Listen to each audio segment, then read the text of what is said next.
Hello everyone and welcome back to the FinTech Times. My name's Tyler and today we're here at the MoneyLIVE Summit in London.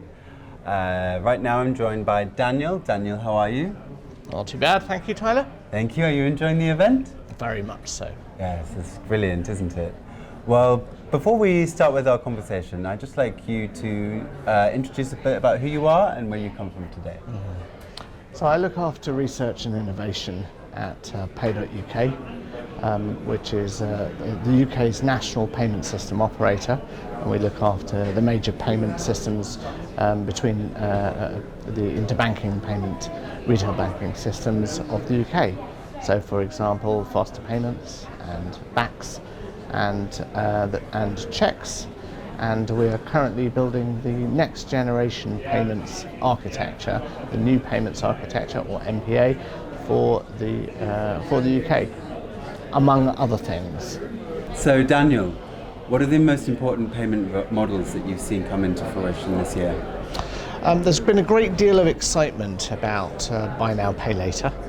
There's been a lot of investment going into it. There's been a lot of business chasing buy now, pay later. It's very exciting. It's very exciting for the retailers. There are many different flavors. Businesses all over the world have been bought. There's a lot of value. There's a lot of investment seeking value. And I think from our point of view, we would strike quite a sober note. Partly because in many cases we can see that regulation hasn't really kept pace with the rate of the market at this point. We're seeing, for example, people who are sort of vulnerable or on low incomes being twice as likely, for example, to pay for essentials using buy now, pay later. And I guess what worries us is that this may turn out to be the next payday lending sort of problem. And we're very interested to see what might happen and ways in which the payment infrastructure can support the industry, our customers, to help the end users in the industry to provide sustainable solutions for everyone concerned. It's really interesting that you should mention sustainable solutions, because it's an area within the fintech industry that has really come into light within the last year, 2 years of the pandemic, even so much beforehand as well. But I think that's really been underscored as of late by the pandemic. I mean, what do you think the role of fintechs and possibly more specifically paytechs is in the sustainable future of finance? I think this is potentially one of the really huge growth areas. I think we've been in the stage we've been in to date has been where it's been very easy to make eye-catching, market-catching announcements about how we've got this system that can measure how green an option is, how sustainable an option is, how sustainable a business model is. It can allow you to offset this, it can allow you to plant trees against that. And the thing that worries me is the potential for a lot of this stuff to be greenwash. A lot of the announcements we saw during COP26 had a strong whiff of greenwash about them. We would like to see real data being properly collected about this stuff. Like everyone else, we have to think about how sustainable our own operations are. Our regulators are interested. They've made it fairly clear that this is part of their supervisory authority going forward. They're going to be asking us those questions. We're going to have to be answering them just like everyone else. My question really is whether we're really collecting the right amount of data to make those questions possible to ask sensibly and get a sensible answer. The other thing that I think is really interesting for sustainability is once you consider the role of payments in underpinning all activity in the economy. Everything gets paid for.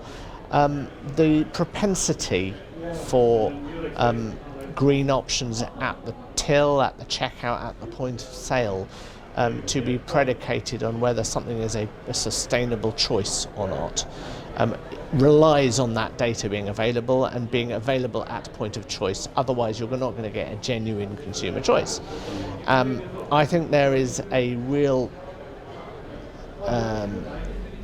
field there open for innovation and competition if the right data is available, and payments can facilitate that. The new enhanced data that will be possible with the new ISO standard will make it possible for this level of detailed data to be to enrich the payment experience for everyone concerned. People will genuinely have the capability to make that choice, but only if the data is there in the first place. So people have got to create it, and they've got to process it, they've got to make it available.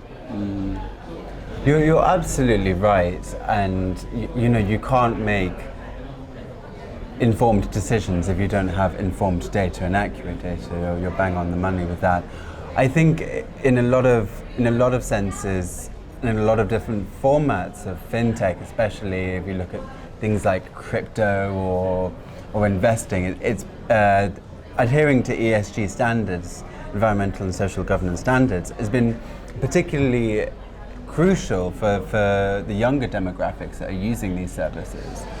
Not exclusively, but I think it's become more important to them in where they're putting their money and how they're behaving with their money. Do you think that the rise of Gen Z and millennial banking has shaped fintech services of today? Inevitably, because this is about consumer choice. And I mean, I would question whether firstly, Gen Zs want very different things from millennials. Millennials are far more skeptical. I mean, without being too stereotypical about it, Gen Zs, when it comes to a lot of these products, are the research shows they're far more propensity to hand over data and trust that it'll have the right things done with it. And I'm a cynical old Gen Xer, and I can't see that myself. I think there are some real lakes of opportunity being built up which are going to be exploited. I think chickens are going to come home to roost on that one. I think, for example, and this shows up, for example, BNPLs, very popular with the Gen Zs, not so popular with the millennials. And I think each sort of cohort of consumers and businesses gets what it's prepared to use.